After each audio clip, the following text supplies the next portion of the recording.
For us tonight. Well, you know, the best thing about our beaches here is we don't have to worry about hurricanes. And that is a different story for folks that live on the East Coast. And keeping an eye on a tropical or potential tropical cyclone, this one dubbed 9. It's the 9th one being watched so far this year. And it already has mild wind speeds of 45 miles per hour, has not gotten that name according to the National Hurricane Center just yet. If it becomes a tropical storm, it would have the name Isaias. It is the name of the next system. It is expected to move across Hispaniola through the greater Antilles, just to the west of the Bahamas and into Florida. Right now, still forecast as a tropical storm later on in the weekend. So we'll be keeping an eye on this storm, and let's look at what else is going on around the country. We've got rain and thunderstorms across most of the southeast, the Mississippi Valley as well. Things pretty quiet out west, however, as we have a big area of high pressure. That has certainly kept us nice and warm, and we can see that building here right along the west coast. And it is going to be battling with an area of low pressure off to our northwest.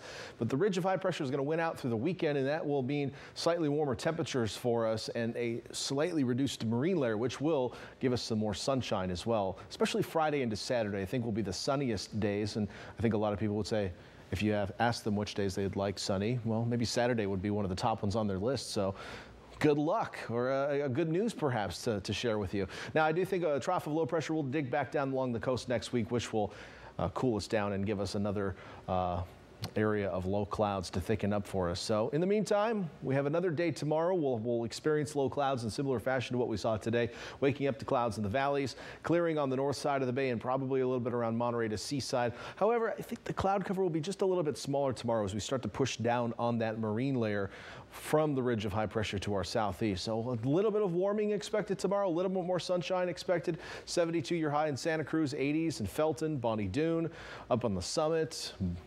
Ben Lomond looking nice and warm tomorrow. Staying in the upper 60s in Capitola, I should say, and on the east shore of the bay, staying in the 60s as well. Low 70s, Watsonville to Salinas, 80s in Hollister, 90 in Gilroy tomorrow. And then over to the Monterey, you'll see a high in the upper 60s, very similar to what we saw today, and mid 60s out toward the points. Carmel Valley getting close to 80 tomorrow. I mean, if you head up the road to Kashawa or Jamesburg, you'll certainly be looking at highs in the 80s tomorrow. But down to the Salinas Valley, 70s through Soledad, 80s through King City, and then some triple digits much farther south and in higher elevation valleys where we do have access to that hot, dry area of high pressure. So the warmer 2 days of the next 7 on the coast will likely be on Friday and Saturday, and will be a few degrees warmer than what we have been over the last couple of days. I have cooled our forecast down a touch, but I still think on average we will see highs in the low 70s on Friday and Saturday. After that, slight cooling next week as that trough digs down the coast. Will probably increase the amount of low clouds, and we'll see the wind pick up a little bit on the coast as well.